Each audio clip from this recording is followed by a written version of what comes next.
Hello, and welcome back to another edition of Carrie's Gardening Channel. So today is September the 14th, 2019, and what I wanted to talk to you about today is a Eucalyptus silver drop.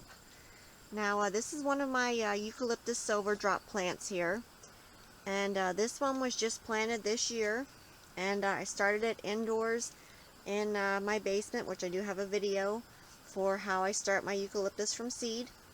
And I transplanted it, and then when my greenhouse was finished earlier this year, my seedlings came out into the greenhouse, and when this one was ready to be transplanted again, I transplanted it out here in the greenhouse, and you can see how tall it got, and it got very tall.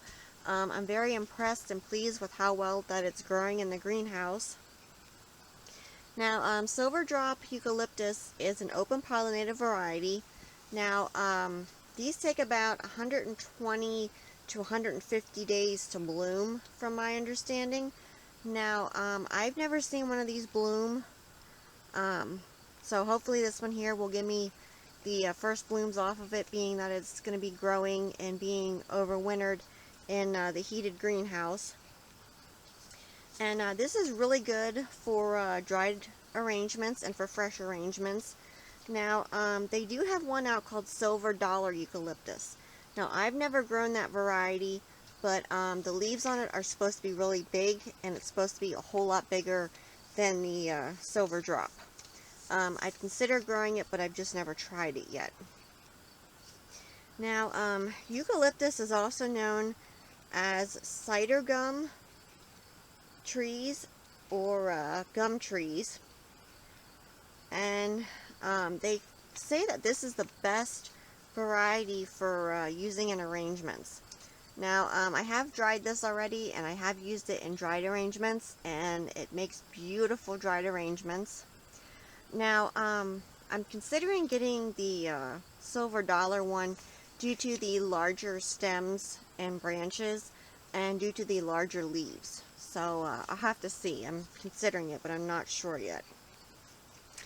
Now, what I do with this one here, you can see the container that it's in. It is in a black container, and they do recommend, if you live in a cooler climate, to plant your eucalyptus trees in black containers, or to put them on what they call solar mulch. Now, I'm not too familiar what solar mulch is. I'm not sure what it is. But I put this one here in a black container, and you can see the roots on top, and the roots are coming out the bottom. These roots are actually like a red color. And I am going to be transplanting this one, but being that we're in September, I'm probably going to hold off and wait, because as the day lengths get shorter, things kind of start going dormant. Now, I do plan on putting lights up in here, like I have in the basement, for when I would grow my plants in there, and I have overwintered eucalyptus trees indoors under lights. So, hoping that, you know, it does well out here. This is the first year that it's going to be getting overwintered out in my greenhouse. And these I do let the soil dry out between waterings. Like as soon as I see the soil's dry, I go ahead and give it water until water runs out the bottom. A nice general all-purpose fertilizer works just fine for it. And you could use an organic fertilizer if you chose to. Eco Scraps 555 all-purpose plant food will work with it. Something like that, and that'll just give it a general basic plant food. So I'll show you some other ones that I have growing out here in the greenhouse that I started and germinated out in the greenhouse, so we'll be right back. So these here are some of my other eucalyptus trees here.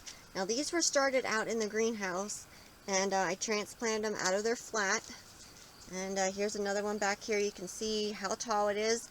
Now these are growing out in the greenhouse, and I do have to say that they grow a lot faster out in the greenhouse than what I've ever seen them grow outside and in the basement. So they really like it out here, and it gets pretty warm out in the greenhouse, so they love that heat.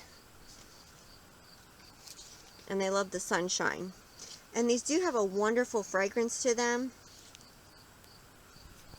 And I do have some other eucalyptus trees that are growing out in the greenhouse, but my tomato plant, my one got that large that when it fell over, it's kind of on some of the eucalyptus trees, so I have to get that off of them.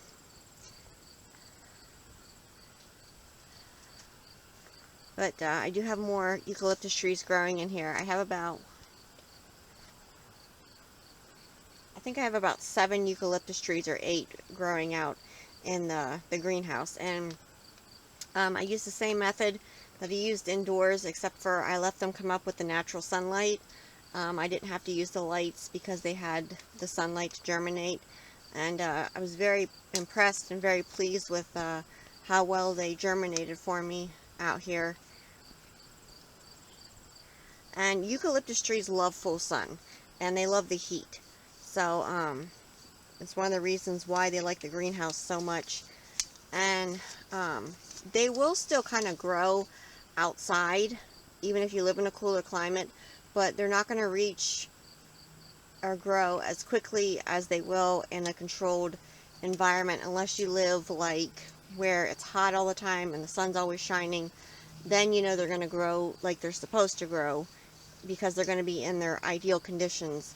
But you can take these in the wintertime, and you can overwinter them under lights. I've done that already. It's worked. Now, one thing that I have learned with growing eucalyptus trees, they do not like clay containers, and I'm not sure why. I don't know if they were drying out too quick or what the deal was, but they seem to like the plastic containers the best. So that's what I'm planting mine in. And when I transplant this one here, it's going to go in a larger plastic container. Just make sure that you have the good, adequate drainage for the drain holes in the bottom of it. Because some of these containers, they have like those catch pans on the bottom. And I find that the catch pans actually drown your plants.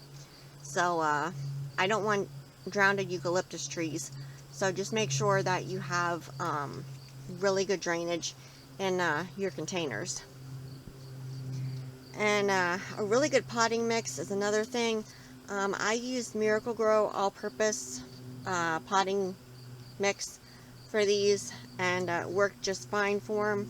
I'm not familiar with using like compost or anything like that for them. I just use the Miracle-Gro, and they're growing very well. And it seems to, you know, drain the way that they need it to, and it seems to have the nutrients in it that they like. Now, if you don't want to use an organic plant food, you could use Miracle-Gro all-purpose plant food in them. But I love the blue-green foliage that these have, and these are gorgeous and dried arrangements. I used this in an arrangement that I gave to my parents when it was dried, and they really liked it. And I am going to be doing some videos, hopefully, for how to do dried arrangements and show you how to work with the stuff. Now, one thing that I have learned with these is they do shed. So they do shed their leaves off. So there is some shedding with this when it's dried. Now, I do not use the glycerin to preserve mine. I just let mine dry on their own. And they seem to do well for me. So if you liked my video, please like, comment, subscribe. Please don't forget to hit the little notification button. It'll tell you I put a new video on. You can also follow me on Twitter. I'll have a link down in the description for my Twitter account. Thank you for watching, and I hope you have a nice day. Bye!